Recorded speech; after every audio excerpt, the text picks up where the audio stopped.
전반부에 설교의 전체 제목 뭐였죠? 뭐라고요? 함께 열정으로. 오늘로써 이제 마치면서 다음 주부터는 이제 여러분과 새로운 설교 시리즈를 시작하게 될 것입니다. 오늘 이제 마지막 시간에 우리가 열정에 관한 이야기를 같이 이제 마치면서 열정이 뭔가를 다시 여러분 마음속에 그려보실 수 있기를 바랍니다. 제가 처음에 이 이야기를 시작하면서 한 얘기 가운데 열정과 열심은 다르다는 이야기를 여러분께 드렸습니다. 저는 열심을 얘기하지 않고 열정을 얘기합니다. 자, 둘 다 똑같이 최선을 다하는 거예요.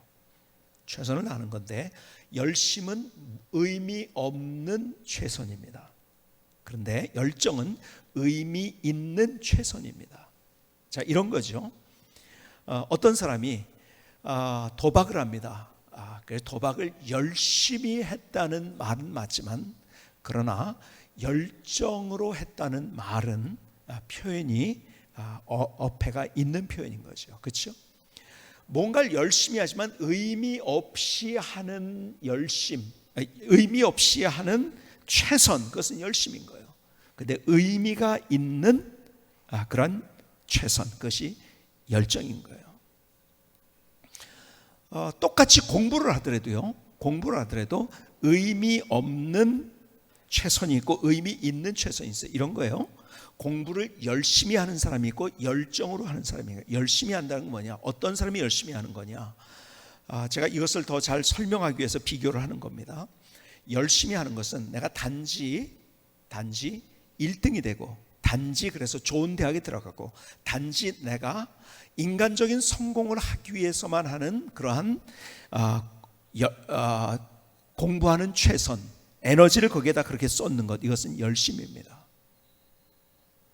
그런데 내가 이것을 통해서 하나님 앞에 영광을 돌리고 또 다른 사람에게 내가 무엇을 나눌 수 있을까요? 공부해서 남주나가 아니라 공부해서 남주자 하는, 그래서 다른 사람에게 영향을 주고 그리고 삶을 정말 나누고 베풀면서 살려고 하는 사람들은 공부를 해도 열정으로 하는 거예요. 똑같이 애를 쓰지만은 똑같이 의미 없는 그리고 이기적인 최선은 그것은 열심입니다. 그런데 의미 있고 이타적인 최선, 그것은 열정인 거예요. 여러분, 열심은 그 온도를 얘기할 때 차갑습니다. 말씀드린 것처럼 하나님의 속성은 뜨거우며 은혜를 받을 때도 너희 마음이 뜨겁지 아니하더냐. 그 열정은 뜨거움입니다. 그런데 열심은 차가움입니다. 그러니까 똑같이 여러분 보세요. 우리가 예배를 드릴 때 차가운 마음으로 예배를 드리면 그것은 하나님의 마음으로 드리는 것이 아니죠. 여러분 보세요. 굿할 때 그 굿하는 사람들이요, 여러분 얼굴이 싸늘하다는 표현을 합니다. 그렇죠? 싸늘하다는 건 뭐죠? 차갑다는 거예요. 그렇죠? 사탄의 역사는 차갑습니다. 나 중심적인 거, 이기적인 것은 다 차가운 거예요. 최선은 다하는데 이기적인 것, 그건 차가운 거예요. 근데 이타적인 것, 그것은 뜨거운 거죠. 여러분, 열심은 그림이 작은 거예요. 근데 열정은 그림이 큰 거예요. 그러니까 열심히 하다가 낙담하고 열심히 하다가 절망하는 그런 수많은 것을 우리가 만나게 돼요. 왜? 작은 것 보고서 그러니까. 아니요, 큰 그림으로 할 때요, 우리 열정이 담겨져 있어요. 근데 정말 중요한 것, 열정과 열심의 중요한 차이가 뭔지 아십니까? 내가 하는 최선, 그것은 열심입니다. 그런데 하나님과 함께하는 최선, 그것은 열정인 거예요. 여러분, 세상은 우리에게 뭐라고 얘기하는지 해서 자꾸 우리는 열심히 하라고 합니다. 제가 니체 얘기를 했지만 니체도요, 열심히 하라고 그래요. 열정을 얘기하는 게 아니에요. 하나님 없이 네가 하는 거야. 그런 인생은 결국 불행한 건데도요, 조금 이따 그 얘기를 좀 여러분께 더 드리겠습니다. 어쨌든 내가 하는 최선, 나 혼자 하는 최선, 그것은 열심이에요. 그런데 하나님과 함께하는 최선, 그것은 열정인 거예요. 그 열정이 우리 안에 다 담겨져 있어야 돼요. 얼마 전에 신문을 읽었는데요, 최홍만이라는 사람의 이야기를 읽었어요. 최홍만이라는 분을 여러분이 아십니까? 얼마 전에 격투기를 했어요. 이분이 격투기 선수죠. 원래 씨름 선수에다가 천하장사를 지낸 씨름 선수에다 격투기로 전향을 했죠. 그런데요, 이 사람이 이번에 그 격투기를 위해서 얼마나 준비를 했는지요. 그가 이런 표현을 했어요. 신문에 있는 걸 그대로 읽어드릴게요. 이번 경기만큼은 자신 있었다. 철저하게 준비했고 컨디션도 무척 좋았다. 오랜만에 한국 팬들 앞에서 멋진 경기를 보여줄 수 있겠다는 생각이 들었다. 여러분, 준비도 열심히 했고, 이 사람은요, 키가 얼마나 큰지 2m 20이 넘습니다. 2m 20. 그러니까 상대 선수가 1m 90이었는데요. 제가 사진 나온 걸 보니까요, 애 같아요. 최홍만에 비하면 상대 선수는 애 같았어요. 그리고 열심히 준비를 했어요. 그는 능력도 있었어요. 실력도 있었어요. 컸어요. 그런데 결과가 어떻게 됐는지 아세요? 뉴스나 신문이나 또 격투기를 좋아하는 사람은 직접 그것을 시청을 했을지도 모르겠는데, 불과 49초 만에 1분도 안 돼서 KO 패를 당했습니다. 그리고 KO 패를 당한 뒤에 며칠 후에 신문과의 인터뷰 기사 중에 이렇게 표현을 하더라고요. 링 위에 오르니, 그분이 한 걸 그대로 또 읽어드리는 거예요. 링 위에 오르니 갑자기 눈앞이 캄캄해지고 앞이 잘 안 보이더라. 두려움이 몰려오면서 순간적으로 집중력을 잃고 움츠러들었다. 상대의 펀치 횟수나 강도는 문제가 아니었다. 왜 졌는지 아세요? 그가 얘기한 게 그거의 두려움이었습니다. 여러분, 같이 똑같은 자리에서 펀치를 남긴 자기 손이 훨씬 길기 때문에 그 사람은 맞아도 자기는 안 맞아요. 이건 비교가 될 수 없는 싸움이었었어요. 신체적으로나 능력이나 준비한 것으로나. 근데 왜 졌습니까? 그의 표현 그대로 두려움.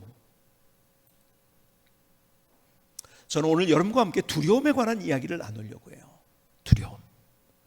여러분, 우리가 열정을 잃어버리고 싶은 사람이 있을까요?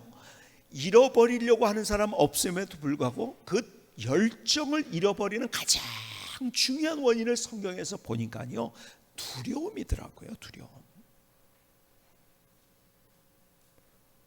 여러분이 잘 아는 정탐꾼 사건을 압니다. 그 정탐꾼 사건을 해서 10명의 정탐꾼들이 와가지고 그들이 가지고 온 포도와 과일과 이런 모든 것들을 보여주지. 야, 거긴 적과 꿀이 흐르는 땅이야. 근데 얘기합니다. 근데 그들은 너무 장대한 사람들이야. 안악자손들이야. 그들이 시스템과 그들의 훈련된 모습, 군인들도 있고 이런 거 볼 때 우리는 아무것도 없어. 그거 보니까 우리는 메뚜기 같아. 그때 사람들이 어떤 것이 몰려오냐, 두려움이 몰려오는 거. 가만히 있어보자. 그들은요, 출애굽을 해서 그들은 꿈을 꾸고, 그래서 뜨거운 마음을 가지고 아마 찬양을 하면서 기뻐하면서 가나안 땅을 향해 가고 있었어요. 그런데 갑자기 그들이 두려움이 몰려오니까 어떻게 됩니까? 그들이 원망합니다. 불평합니다. 모세를 향해 손가락질합니다. 그리고 어떻게 되는지 아세요? 애굽으로 다시 돌아가자고 그러는 거예요. 그렇게 노예같이 살던 그 땅이었는데 두려움이 오니까요, 다 포기하고 야, 우리 애굽으로 가자 그러는 거예요. 그것이 민수기 13장에 있는 이야기예요. 그리고 14장에 걸쳐서. 근데 그 14장에서 6절 이하에 보니까, 14장 6절 이하에 보니까 여러분, 여호수아가 그리고 갈렙이 이렇게 얘기를 합니다.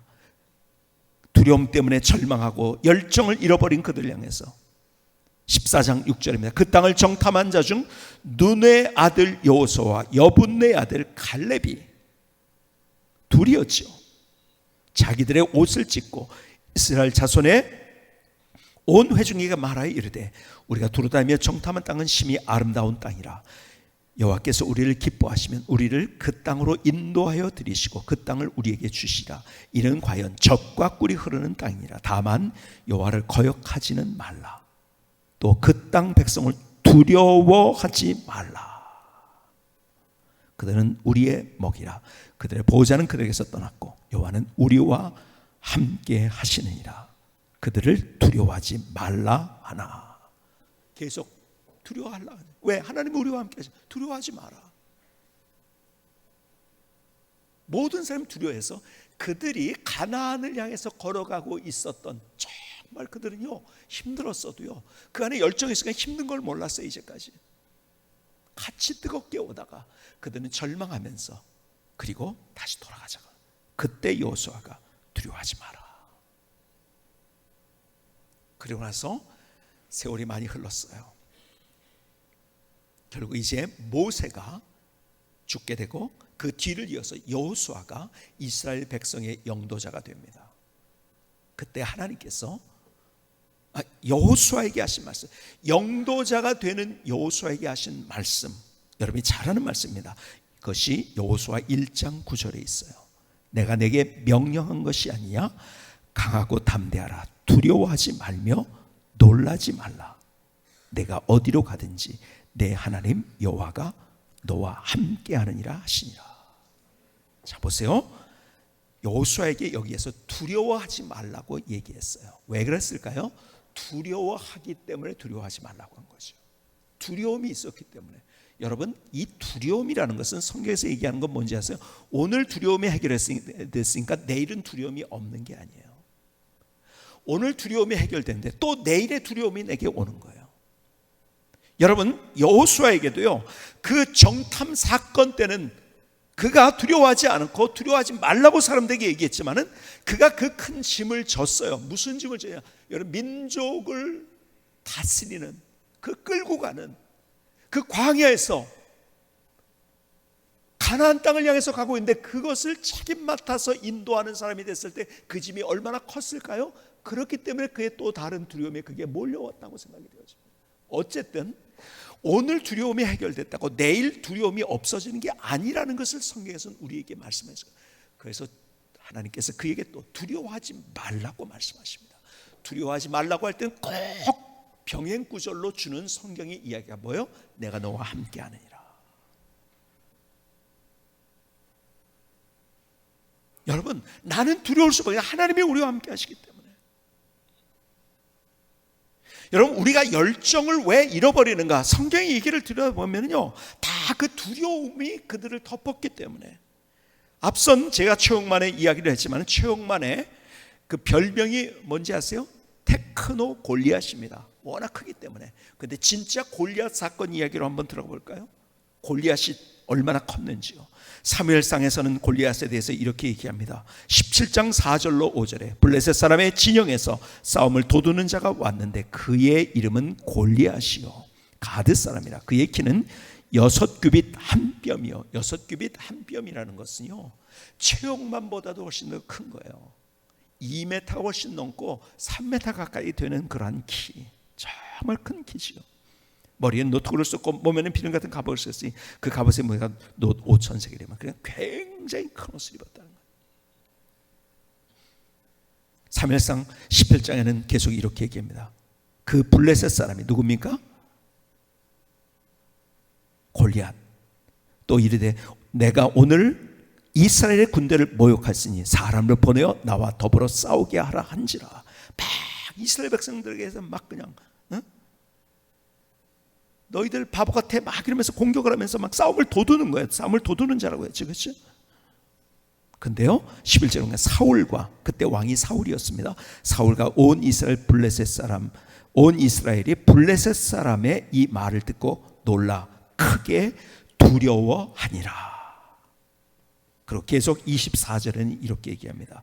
이스라엘 모든 사람이 그 사람을 보고 심히 두려워하여 그 앞에서 도망하여. 도망갔어요.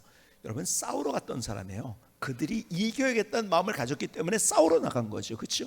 근데 그만 그들은 도망자가 되어버렸어요. 도망갔어요. 왜요? 두려워서. 골리앗을 만나니까 두려운 거예요. 이야, 저런 사람, 야 저건 단칼에 우리가 죽겠다. 그러니까 도망가 버린 거예요. 여러분, 전쟁터에 나갔다는 것은요 싸우려고 나간 거예요. 그리고 그 안에 열정이 있었던 거예요. 우리가 드디어 이겨서 너희들 꼼짝 못하게 하겠다. 근데 갔다가 도망갔어요. 왜? 두려움 때문에. 결국 다윗이 그 두려움을 물리쳤던 유일한 사람 다윗이 골리앗을 이긴 이야기를 여러분이 너무 잘 알고 있어요. 근데 오늘 그런 이야기들을 통해서 하나님께서 우리에게 가르쳐 주는 것이 있다면 두려움이 우리를 포기하게 만들고 두려움이 우리의 능력을 집어삼키고 두려움이 우리의 노력을 다 집어삼킨다는 거예요. 그리고 정말 중요한 건 그 두려움이 우리의 열정을 빼앗아 간다는 거예요. 꿈을 꿨어요. 사명을 붙잡았어요.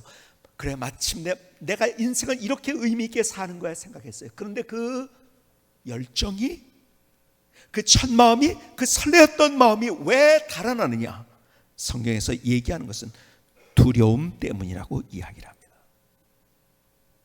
오늘 이 두려움을 우리가 그래서 잘 극복할 수 있는 것, 말씀드린 대로 여러분, 오늘 두려움을 내가 극복한 것 같아 내일 어쩌면 더 두렵게 나의 인생을 살기도 한다는 거예요. 자, 그런데요, 무엇 때문에 우리가 두려워하는지 아십니까? 우리는 계속된 실패 때문에 두려움을 갖습니다. 그렇죠? 그러니까 실패를 자꾸 하는 거예요. 그래서 많은 사람들이 어떤 인생을 살아가는지 아세요?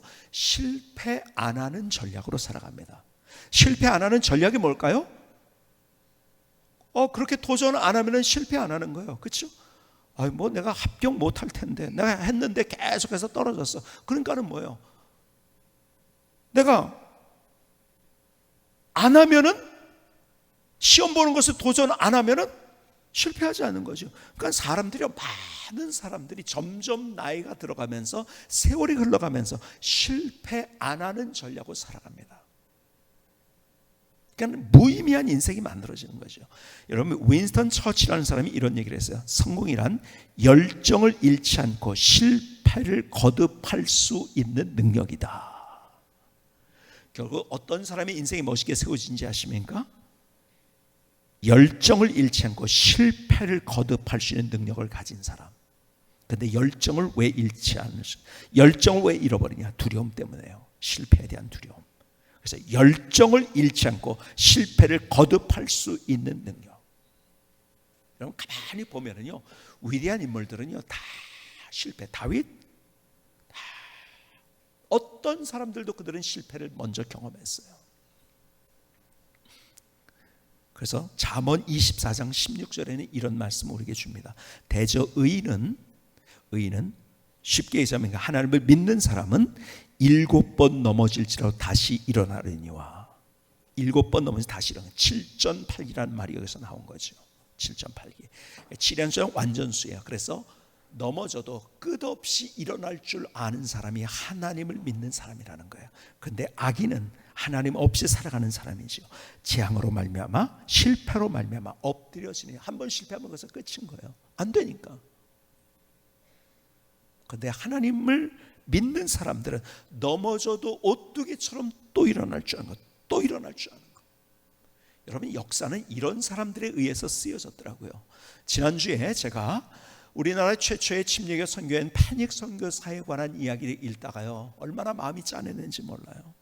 이분은 원래 우리나라에 올 때 단독 선교사로 왔고, 같이 온 사람이 없어요. 단독 선교사로 왔고, 그 다음에 평신도 선교사로 왔습니다. 다른 선교사들은요, 교단에서 파송을 해가지고, 이 사람은 교단 파송을 받아가지고 온 것도 아니에요. 그러니까는 혼자 외로웠어요. 다른 데들은요, 그냥 많은 선교사들이 있었어요, 주변에. 그리고 다 목사님들이었고, 자기는 평신도였어요. 혼자였어요. 누가 그렇게 도와주는 사람도 없었어요. 그런데 와서 열정을 가지고 왔는데, 제가 이 분의 표현을 읽다가 마음이 짠했어요. 이렇게 표현을 하더라고요. 눈물로 베개를 적시는 밤을 계속 지냈다. 눈물로 베개를 적시는 밤. 왜 그랬을까요? 곡을 떠나서 얼마나 외로웠을까요? 그렇죠? 근데요, 외롭기만 한 게 아니라 하는 것마다 사실은 첫 번에 실패를 한 거예요. 전도했지만 전도가 안 되는 거예요. 전도에 열매가 없어요. 여기 이제 농산물을 이렇게 가꾸는 것들을 이제 뭘 심어가지고서 좀 이렇게 잘 심어가지고 좋은 수확을 해가지고 이렇게 되도록 도와줘가지고 잘 살게 되는 걸 해주려고 했는데, 농사 짓는 것이 실패하는 거예요. 다 실패합니다. 그래서 그의 표현이 어떤 표현이냐? 눈물로 베개를 적시는 밤을 그는 지냈던 거예요. 그 실패 때문에 얼마나 두려웠을까요? 이게 내가 뭔가. 그런데 그럼에도 불구하고 그 두려움 앞에서, 실패의 두려움 앞에서 그는 그의 열정을 잃지 않았어요. 왜? 두려움을 극복했기 때문에.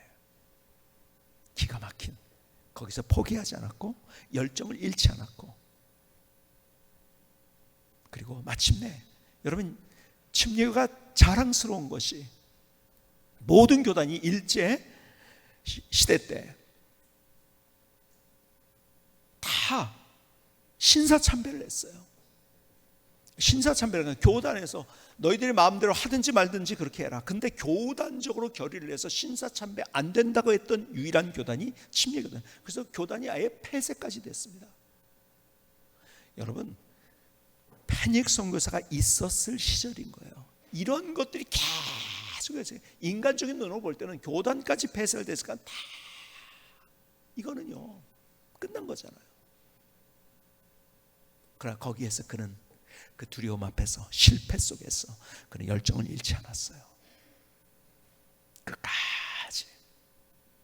그래서 우리가 이렇게 아름답고 멋진 자랑스러운 교단을 만들 수 있었던 이유, 역사에 남부끄럽지 않은 그러한 교단을 만들 수 있었던 이유, 바로 그것이 눈물로 베개를 적시는 밤을 지냈지만 그 실패 속에 있었지만은, 그래서 두려움이 생길 수밖에 없어요. 그것을 이기고 가는. 앞서 말씀드린 다윗은요, 하나님이 그를 기름 부어주신 다음부터 계속 실패하는 인생이었어요. 그래서 그는 이렇게 얘기합니다. 여러분이 잘 아는 시편 23편 1절에 이렇게 말씀하죠. 여호와는 나의 목자시니 내가 부족함이 없으리로다 하면서 4절에 이렇게 얘기하면, 내가 사망의 음침한 골짜기로 다닐지라도 해를 두려워하지 않을 것은 주께서 나와 함께 하심이라. 주의 지팡이와 막대기가 나를 안위하시나이다. 실패 속에서 어떤 실패를 경험했냐면, 사망의 음침한 골짜기를 걸어가는 실패. 다 이제 모두 끝났어요. 죽음의 위협 앞에서 다른 사람이 다 떠나버리는 그런 상황 가운데서, 근데 나는 두려워하지 않습니다. 그 하나님 앞에 그의 인생을 멋지게 세울 수 있었던 이유, 우리는 그런 실패를 경험할 때마다, 사망의 음침한 골짜기를 걸 때 우리는 거기에서 열정을 잃어버리고 두려워하면서 열정을 잃어버리지만, 그는 고백합니다. 내가 사망의 음침한 골짜기로 걸어갈지라도, 다닐지라도 해를 두려워하지 않을 것은 주께서 나와 함께 하심이라. 여러분, 주님께서 나와 함께 하시는 그 실패 속에서도 우리가 실패를 넘어서는, 아니 그것이 7번이 아니라 8번, 9번, 아니 계속 반복적으로 되는 실패 속에서도 우리가 거기에서 두려워하거나 떨고 우리의 열정을 잃어버린다고 한다면, 우리는 하나님 없이 살아가는 인생이 된다는 거예요.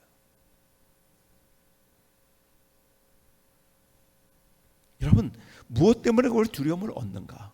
실패 때문에. 더 나가서 더 중요한 것이 있어요. 무엇 때문에 두려움을 갖는지 아세요? 관계 때문에. 어쩌면 환경의 문제보다 더 힘들었는 것이 관계의 문제. 거절을 당합니다. 손가락질을 당합니다. 오해를 경험합니다. 여러분, 어쩌면 가만히 보면 우리 안에 나도 모르게 갖는 두려움, 내가 두려움을 갖는데 무엇 때문에 많은 두려움을 갖느냐? 사실은요, 어떤 환경의 문제보다 더 우리가 우리 안에 나도 모르게 갖게 되는 그 두려움은요, 관계 때문에 그런 거예요. 그래서 사실 이 시대가요, 관계를 없이 살아가려는 그런 인생. 요즘 제가 무신론 철학자들에 관한 책들을 제가 많이 읽으면서 연구를 하고 있어요. 앞서 여러분들에게 계속 말씀한 니체 얘기를 드린 적이 있어요. 앞서 얘기했는데 그 사람은 열심을 얘기한 거예요. 그렇죠? 하나님 없이 네가 최선을 다해라, 그거예요. 네가 초인이다. 네가 할 수 있어. 네가 능력이 있어.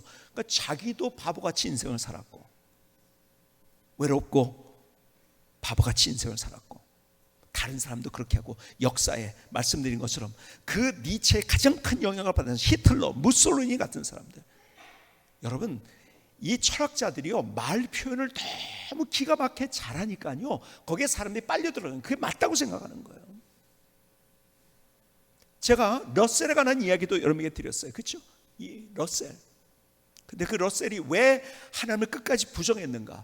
사실은 그 안에 부정하지 않는 마음이 한편에 있는데 왜 계속 부정했는가? 말씀드린 것처럼 예수 믿는 사람들 때문에 받은 상처들 때문에, 너 그렇다면은 야 네가 그렇게 살아? 그러면 하나님 없는 거야. 그것 때문에 더 하나님을 부정하면서 그 사람들에게 펀치를 날리고 싶어서 하나님 없어 계속 그랬던 거예요.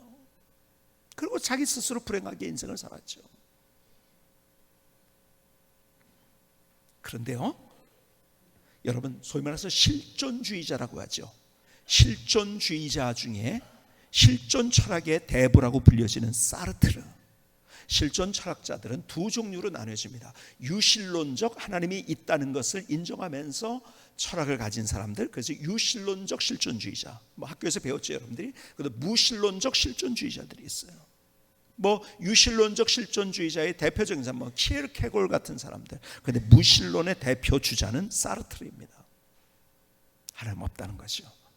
그의 소설 구토라는 소설이 있어요. 그 구토라는 소설에서 주인공이 여러 사물 앞에서 계속 토기를 느낍니다. 구토를 하는 거예요. 왜 구토를 하는가? 아무 목적 없이 세상에 던져져 있다는 느낌, 그리고 그 무의미에서 오는 두려움과 허무함 때문에 구토를 느끼는 거예요. 세상에 혼자 던져져 있다는 그런 느낌, 그래서 인생이 무의미하게 느껴지면서 거기에서 오는 두려움과 그 다음에 허무감 때문에 자꾸 구토를 하는 거예요. 근데 사르트르가요 참 기가 막히게 그것을 표현했어요. 그러니까 여기에 빨리 들어간 거예요. 사람들이 뭐라고 표현하면, 사르트르가요는 이렇게 얘기합니다. 이 극단적인 두려움과 허물을 깨닫는 순간 인간은 비로소 진정한 자유를 펼칠 수 있다. 자유가 중요한데 그것을 깨닫는 순간에 진짜 자유를 얻을 수 있다. 그러면서 이 사람은 자유에 대해서 굉장히 강조했던 철학자예요. 여러분, 자유란 단어를 또 우리가 다시 한번 볼 기회가 있을 텐데요. 이제 자유라는 것, 이것이 이거와 똑같은 거예요. 불이요, 잘 사용하면 뭐죠? 잘 사용하면 복입니다. 그것 때문에. 그렇죠? 따뜻하게. 그 다음에 음식을 만들 수 있고요. 근데 그걸 잘못 사용하면 화마가 되는 거예요. 그렇죠? 칼을 잘 사용하면 복입니다. 그것 가지고서 우리는 얼마나 많은 것들, 여기에 우리가 만들어진 것들도 다 칼 때문에 만들어진 거죠. 그렇죠? 근데 잘못 사용한 건 화합니다. 그렇죠? 자유란 것이 그런 거예요. 잘 사용한 것은 복이에요. 근데 잘못 사용한 것은 화예요. 근데 이 사람은 자유를 강조했는데 어떻게 강조했는가? 그의 인생의 열매는 이런 거였어요. 자유를 강조하다 보니까 결혼했는데 결혼 신고를 안 합니다. 그리고 부인하고 같이 살지 않고 이렇게, 그러니까 뭐 호텔 같은 데를 전전하면서 떠돌이로, 그러니까 자유를 강조하다 보니까 그렇게 사는 거예요. 여러분, 그렇게 사람들이 다 살아간다면 이 세상이 어떻게 될까요? 그렇죠? 근데요, 그 사람이 한 말이 너무 매력적이라서 그러니까 사람들이 무의미를 느끼거든요. 그러면서 거기서 두려움이 생기거든, 허무감이 생기거든. 그걸 딱 여기서 그거를 통과하고 깨닫는 순간 진정한 자유를 얻을 수 있다. 그래서 네가 멋지게 네 마음대로 사는 거야. 여러분, 이 시대 사람들이 네 마음대로 살게 만드는 것을 다 누가 했는가? 철학자들이 멋지게 표현을 해버리니까요. 그래서 그는 그의 희곡, 닫힌 방이라는 희곡이 있어요. 거기에서 유명한 말을 합니다. 그리고 이 사람의 대표적인 어록이 됩니다. 이것이 거기에서 뭐라고 표현해요? 타인은 지옥이다. 그러니까 자유를 얻기 위해서는요, 내 옆에 누가 있는 것은 불편한 거예요. 그렇죠? 그래서 그는 이렇게 표현합니다. 타인은 지옥이다. 여러분, 그러니까요, 거기에서부터 야 그래, 계속 그 물줄기가 흘러가서 그 거대한 물줄기를 만들어보는 거예요. 이 시대에. 그래, 너 혼자 사는 거야. 그래서 요즘 혼밥이다, 혼영. 혼영이 뭔지 알죠? 혼자 여행하는 거. 여러분, 같이 하는 것이 아니라 혼자 하는 것이 행복한 것이라고 계속 세상은 얘기해요. 그래서요, 여러분, 정부에서 집값을 잡으려고 하는데 제가 보기엔 집값 잡기 힘듭니다. 왜 힘든지 아세요? 저는요, 집이 많이 젖으면 계속 젖이잖아요. 그래서 집값 언젠가는 폭삭 이거 떨어질 거라고 생각했는데 가만히 생각하면 더 큰 그림으로 보니까 집값은 오를 수밖에 없어요. 왜 그런지 아세요? 자 보세요. 산술적으로 생각해 봅시다. 우리가 4천만, 좀 이해하기 쉽게 4천만 4인 가족이라고 생각할 때, 옛날에는 6인 7인 막 이렇게 됐지만 지금 4인 가족이라고 할 때, 여러분 4인 가족이 산다고 하면은 4천만이 살 때 4인 가족이 살면 집 몇 채 있으면 되죠? 단순하게 생각하세요. 몇 채 있으면 돼요? 네? 1,000만 채가 있으면 돼요. 그렇죠? 1,000만 채가 있으면 돼요. 근데요, 이 시대가 어떤 시대인지 아세요? 4명이 안 삽니다. 절대로 2명으로 줄어들다가 이제는 점점 1명으로 갑니다.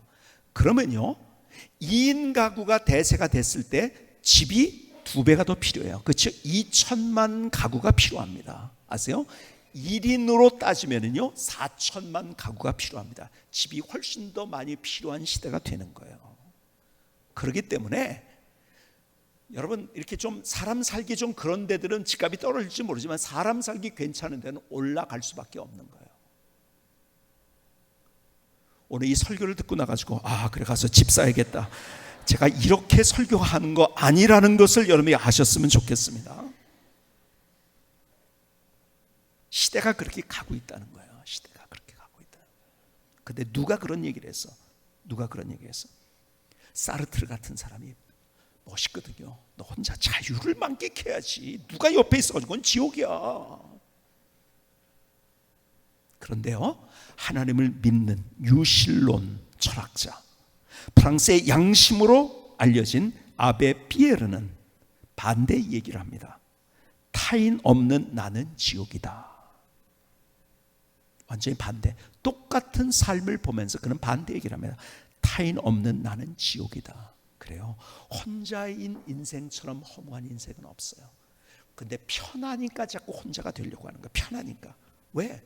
내 생각하고 다른 사람과 맞추는 게 힘이 들어 편한 거야. 근데 그럴수록 그런 사람은 고립되는 거죠. 불행한 거예요. 제가 늘 얘기한 것처럼 여러분, 돈이 많아요. 그래가지고 점심을 한 100만 원짜리, 돈이 좀 더 많아서 1000만 원짜리를 매일 먹어도 괜찮은 사람이 있다고. 1000만 원짜리를 먹읍시다. 혼자 먹는 건 불행한 거예요. 의미가 없는 거예요. 그건 가치가 없는 겁니다. 2,000원짜리 3,000원짜리 김밥, 라면을 같이 먹으면서도 같이 이야기를 나눌 수 있고, 같이 안아줄 수 있고, 같이 손을 잡아줄 수 있고, 같이 끌어주고 밀어줄 수 있는 그런 사람이 있는 사람, 이 사람이 행복한 거예요. 근데 세상은요, 뭘 쫓아가는 거? 멋있다고. 여러분, 철학자들이 이게 멋있건 그걸 따라가는 거예요. 멋있다고 따라갑니다. 그리고 편리하고 편하다고 따라가는 거예요. 그러니까 내가 다른 사람 만나면은 힘든데 그러니까는 우리가 관계 속에서 거절당하고 손가락질을 당하면서 굉장히 힘들어하면서 그 두려움 때문에 나도 모르게 자꾸 혼자 속으로 들어갑니다. 그 혼자가 된다는 것이 열정이 없어진다는 거예요. 혼자면은요, 자꾸 어떻게 되는지 아세요? 그래서 결국은 혼자인 사람들은 중독에 빠지게 되는 거예요. 여러분, 같이 어울릴 줄 아는 사람은 절대 중독에 빠지지 않습니다. 혼자인 사람들.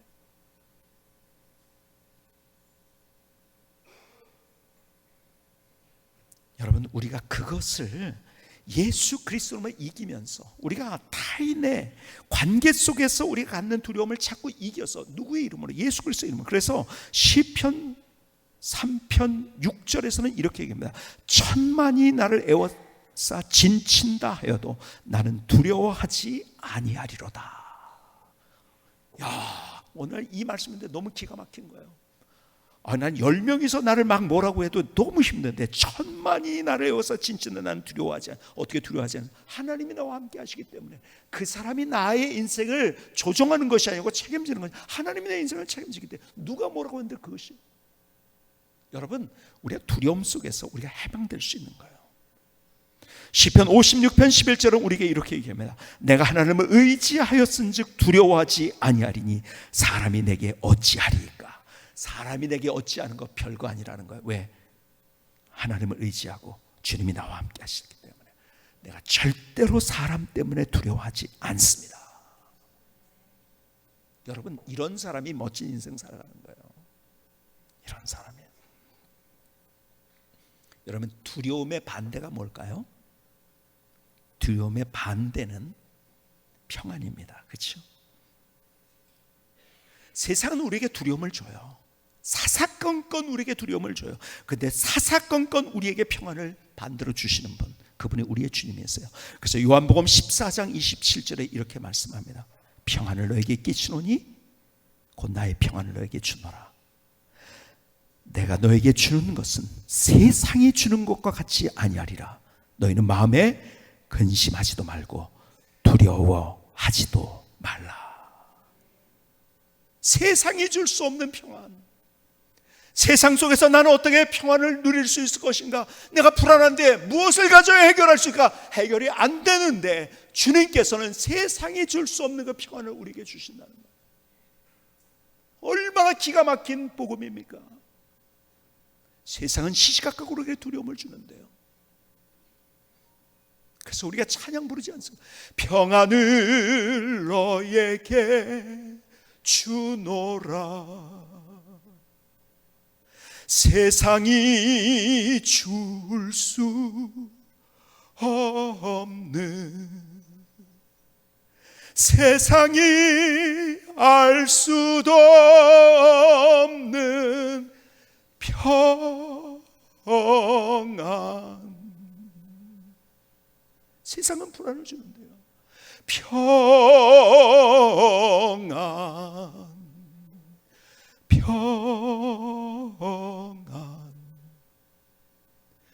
평안을 내게 주노라. 주님 앞에서 흘러나온 것이 평안인 거예요. 세상 속에서 흘러온 것은 불안이지만요, 두려움이지만요, 걱정이지만요. 요한복음 16장 33절은 우리에게 계속 이렇게 말씀합니다. 이것을 너에게 이르는 것은 너희로 내 안에 평안을 누리게 하려 함이라. 세상에서는 너희가 환난을 당하나 담대하라. 내가 세상을 이기었노라. 다시 한번 볼까요? 이것을 너에게 이르는 것은 너희로 내 안에서 평안을 누리게 하려 함이라. 세상에서는 너희가 환난을 당하나 담대하라. 내가 세상을 이기었노라. 여러분, 누리게 한다는 말이 얼마나 귀한 말인지 아세요? 1, 2부 때는 제가 이 얘기를 안 했는데, 제가 다음 주부터 시작할 시리즈, 금요일날 제가 얘기했죠. 갈라디아서를 강의하면서 제목을 정했어요. 뭐라고 정했는지 아세요? 눌리지 말고 누리십시오. 여러분, 누리는 인생이 얼마나 기가 막힌 인생인데요. 근데 우리는 눌리고 있어요. 주님께서 다시 말씀, 이것을 너에게 이르는 것은 너희로 내 안에서 평안을 누리게 하려 함이라. 두려움에 눌리지 말고 평안을 누리는 인생. 세상에서는 너희가 환난을 당하나 담대하라. 내가 세상을 이기었노라. 열정이 우리 안에, 정말 내가 인생의 마지막 황혼까지 그 열정으로 내 길을 걸어가야 되는데, 그 열정을 빼앗는 것이 있다면 가장 강력한 것이 두려움인 거예요. 세상은 두려움을 주지만 내가 세상을 이겼다. 그리고 내가 세상이 줄 수 없는 평안을 준다. 다시 그 두려움을 물리치고 다시 열정으로 언제나 일어서서 인생의 황혼까지 멋진 길을 걸어가는 우리의 삶이 될 수 있기를 주님의 이름으로 축복합니다. 김승교 선교사님 찬양을 드리시겠습니다.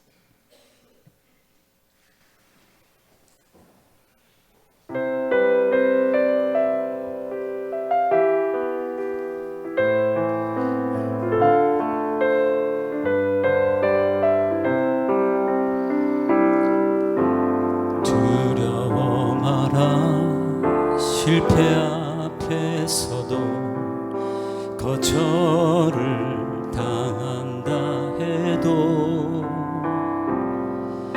강하고 담대하라. 어디에 있든지 어디로 가든지 여호와 우리의 하나님이 항상 너와 함께 하느니라.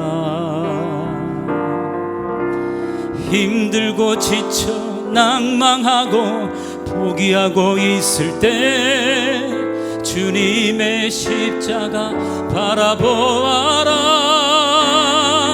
하나님의 말씀으로 뜻을 세워요. 우리 함께 도전해요.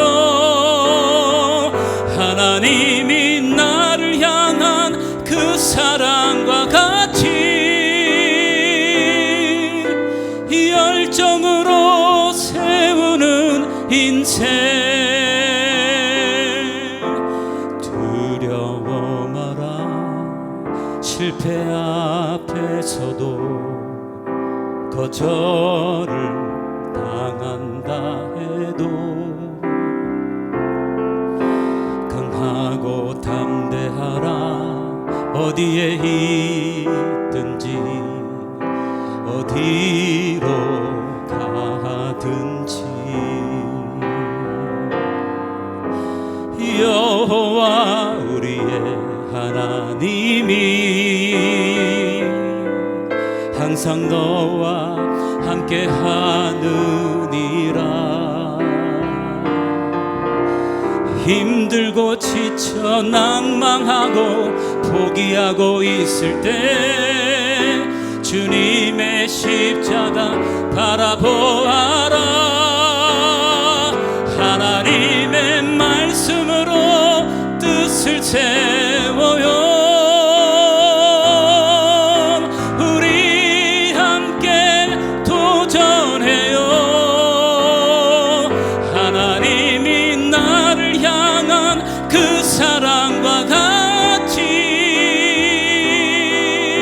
열정으로 세우는 인생. 열정에 또 열정으로.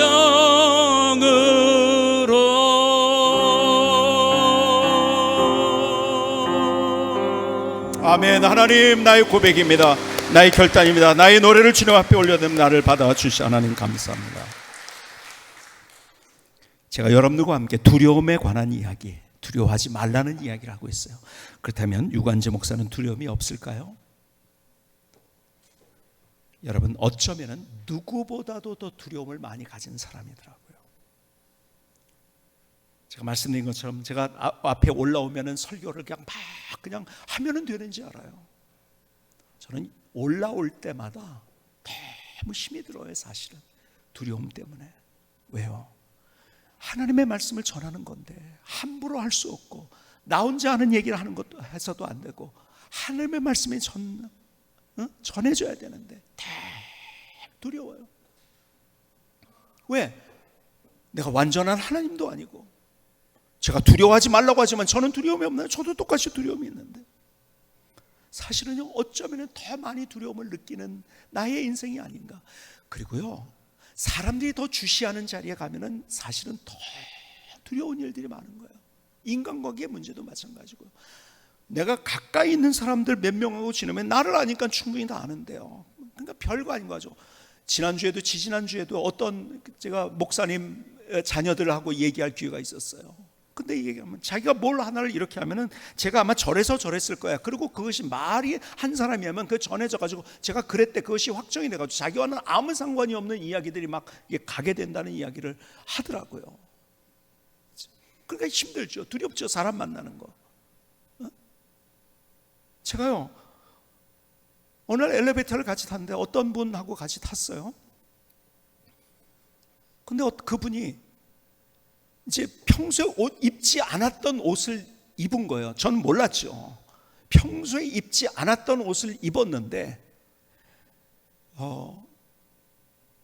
그러니까 자기가 좀 어색했겠죠. 평소에 입지 않았던 옷을 입었으니까.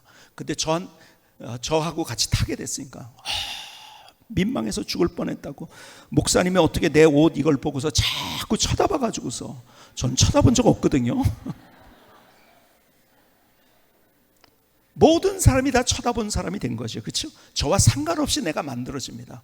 그러니까요, 많은 사람을 만나는 사람들이요, 사람은 어쩌면 더 인간관계의 두려움도 훨씬 더 많은 거예요. 제 인생의 뒤를 돌아볼 때 가만히 보니까 제가 이 말씀을 준비하면서 제 인생을 정말 적나라하게 봤어요. 근데 누구보다 두려움이 많은 사람이었더라고요. 가면을 쓴다고 하지요. 두려움이 많기 때문에 두려움이 없는 것처럼 행동할 때도 많고요. 제가 여러분, 저는 막 스피디한 운동을 굉장히 좋아한다고. 축구 아니면 농구 막 이렇게 슬슬 건드면서 하는 거는 별로 저는 취미가 없어요. 막 그냥 스키 같은 거, 막 절벽 같은 데서 막 내려오는 거. 왜 그런지 아세요? 제 속에 두려움이 있으니까요. 두려움이 없는 것처럼 행동하고 싶은 거예요. 가만히 뒤를 돌아보니까 그 두려움 때문에 내 안에 있었던 그 뜨거움이 사라졌던 그런 세월들이 얼마나 많이 있었는가. 많이 또 그래 회개도 했어요. 하나님 앞에서 내가 이런 두려운 마음이 있었는데 그럼에도 불구하고 여기까지 올 수 있었던 것이 하나님의 은혜더라고요. 왜? 하나님이 나와 함께 하셨기 때문에. 내가 거기에서 어쩔 줄 몰라하고 내가 두려워하면서 내 열정을 잃어버린 채로 나 이제 안 한다고 하고 나 이렇게 이제는 안 하겠다고 하면서 수없이 내가 내 마음속에 되뇌이면서 내 열정이 사라져갈 때 다시 주님께서 내 안에 오셔서 내 마음을 알아주시고 그분만이 내 마음을 알아주시고 다시 그 열정을, 그 두려움을 평안으로 만들어주시고 다시 내 안에 열정을 만들어주신 그 주님이 계셨기 때문에 이렇게 여기까지 한 발짝 한 발짝 올 수 있게 됐더라고요. 다시 갈보리 언덕의 십자가를 바라보지 않겠습니까? 주님께서 십자가 다시 그것을 순환 받으신 것을 패션, 우리 열정이란 단어를 패션이라고 한다고 했죠. 모든 사람들은 그는 실패의 자리에 있었어요. 그렇죠? 실패의 자리. 모든 사람이 제자도 내 눈으로 봐도 실패의 자리였어요. 그런데 그분은 그 자리에 열정을 가지고 지키셨어요. 그 십자가를. 사람들이 손가락질해도 놀려도 저주를 해도 그 자리를 지키는 열정을 가지셨어요. 그 십자가. 그래서 우리 구원받고 하나님의 자녀가 될 수 있게 된 거예요. 열정이 어떤 순간에도 사라지지 않는 우리의 삶의 열정이 우리의 인생을 다르게 만들고 그리고 내 주변을 다르게 만드는 거예요. 다시 그래서 여러분들에게 오늘 본문의 이야기를 가슴에 담았으면 좋겠다는 마음을 가지고 이사야 43장의 말씀 들려드리고 싶어요.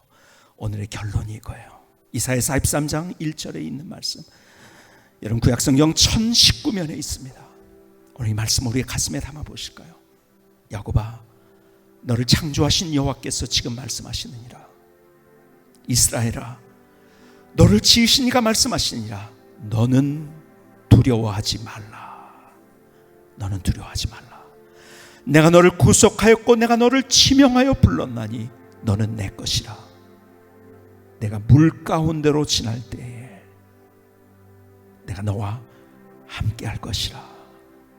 내가 물 가운데로 지날 때 내가 너와 함께 할 것이라. 강을 건널 때 물이 너를 침몰하지 못할 것이며 내가 불 가운데로 지날 때에도 타지도 아니할 것이요 불꽃이 너를 사르지도 못하리니 대저 나는 여호와 내 하나님이요 이스라엘의 거룩한 이요 내 구원자임이라. 내가 애굽을 너의 속량물로 구스와 스바를 너를 대신하여 주었노라. 내가 내 눈에 보배롭고 존귀하며 내가 너를 사랑하였은즉 내가 내 대신 사람들 내어주며 백성들이 내 생명을 대신하리니 두려워하지 말라. 두려워하지 말라. 내가 너와 함께하여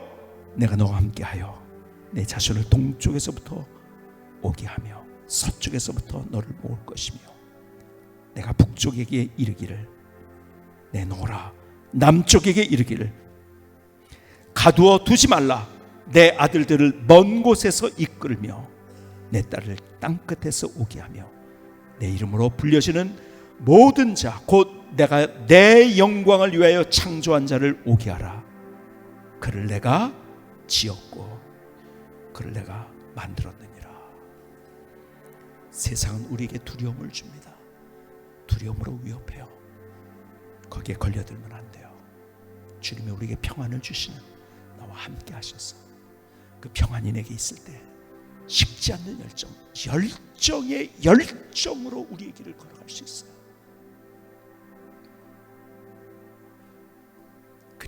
인생의 의미가 무엇이고 가치가 무엇이고 열매가 뭔지를 경험하며 우리가 간증하게 될 거예요. 우리 안에 나사렛 예수 그리스도의 두려움을 물리치고 주님이 주시는 평안을 담아 다시 열정의 열정으로 일어나는 저의 삶, 우리 모두의 삶이 될 수 있기를 주님의 이름으로 축복합니다. 기도하시겠습니다. 조용하지만 뜨거운 기도를 주님 앞에 드리십시다.